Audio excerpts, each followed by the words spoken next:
Hey friends, Sean from Draft Therapy here, and on today's review for you, it's time to go to church.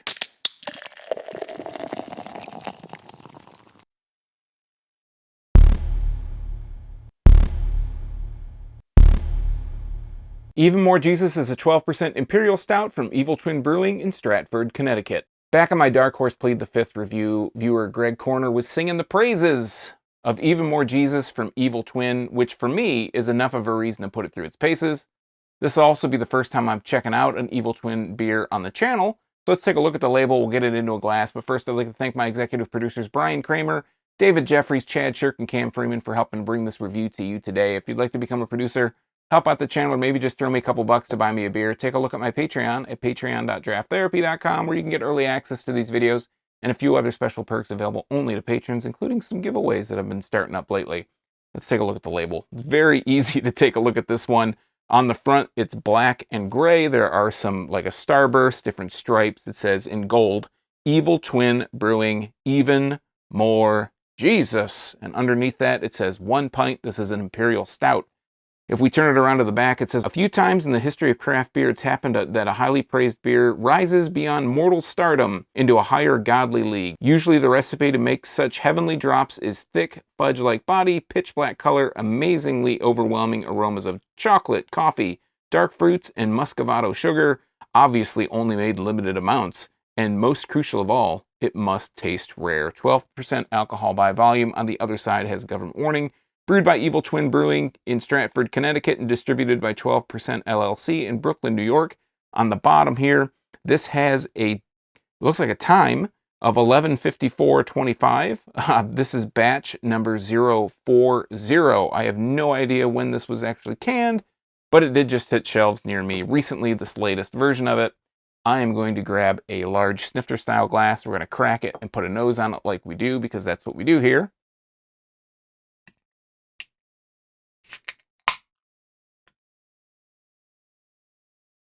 Getting really deep, rich coffee aromas, maybe even a chocolatey note out of there. Let's go ahead and pour it. Coming really dark out of the can. Like sometimes when I pour these, I can see through it.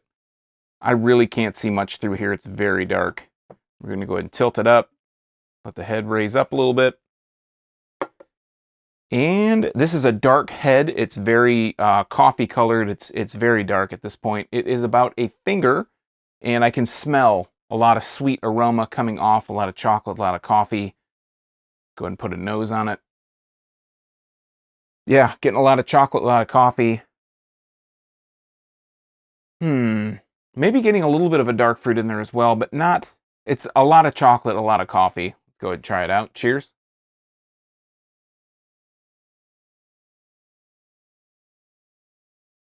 First things first, we talk about the mouthfeel. This is actually on the heavier side. It's not quite syrupy. It's not quite thick and sticky, but it is definitely on the heavier side of the mouthfeel.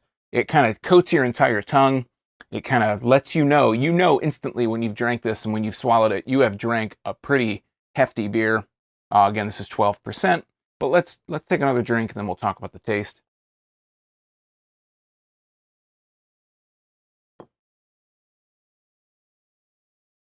There's a lot of different things going on in this. So you get a little bit of a sweetness up front, a little bit of kind of like there's a roasty, malty kind of sweetness up front. It very quickly transforms into being a little bit of a chocolate, a little bit of a coffee, and then on the swallow, it lets you know. There is no mistaking. There is no doubt about it. This is a lot of chocolate, a lot of coffee. The chocolate that comes through, it starts out as like a sweet chocolate.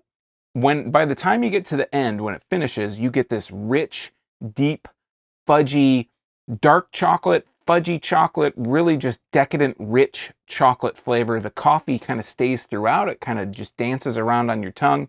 You do get a little bit of a coffee on the aftertaste. It pushes a little bit of a coffee bitterness on you even. So it's not all just sweetness. It's not just sweet through and through. The coffee that comes through has a bit of a bitterness to it.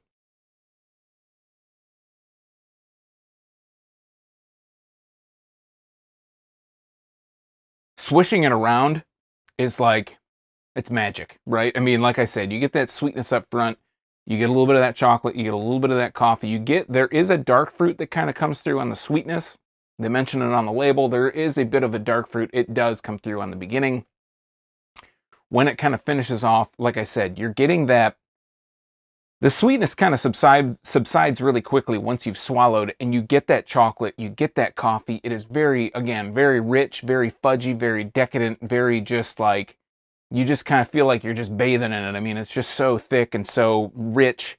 The coffee, again, it's very smart in the way that it does it. Because you get the sweetness on the beginning, you get from the chocolate, from the dark fruit.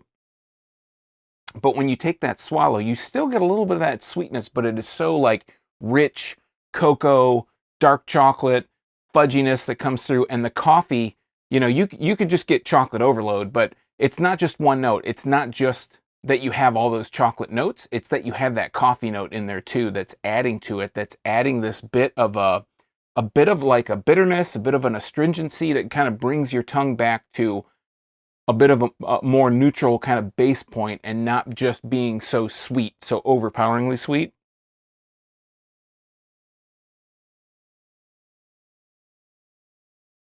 It's very much a sipper. I would not recommend that you sit and you chug one of these. This is 12%. Again, pretty dangerous. The only thing that really tips you off to knowing that this is a higher ABV beer is just because of all that richness, all that chocolate, all that coffee that comes through. You know that you're paying, you know, you're going to be paying a price for all those great flavors. And it's not going to be, you know, if this is a lower ABV, I feel like you would get a little bit of a thinner mouthfeel, and you would definitely get a lot thinner flavor. It's not going to push as much. So while you don't really taste the booziness of it, you do not taste the 12% of it. I feel like if it was any lower ABV, you just wouldn't be getting all these different flavors, all these different tastes. Again, this is the first time I've had an Evil Twin beer on video. I think the only other Evil Twin I've had is, it's like a big, it was the Pizza and Money Stout that they did a few years ago, and I don't know if they still do it. And I know Evil Twin does a lot of stuff, but this is the first one I've had on the channel, and maybe only the second or the third Evil Twin, and everybody talks up Evil Twin. If you haven't had an Evil Twin beer before, I think it's definitely seeking out, especially Even More Jesus. If you have not had this stout before, and you are looking for that stout that's just going to kind of push you over, I think Even More Jesus is definitely that stout for you. It just has all these different great tastes. And if I remember correctly, I think, actually, I don't even know how much I paid for this. I don't think it was like more than $6. It could have been $7, but I feel like for the value, you are getting a beer that you probably only need to drink one of. And the thing is that it's very rich and very fudgy and very decadent and all those things that I mentioned earlier.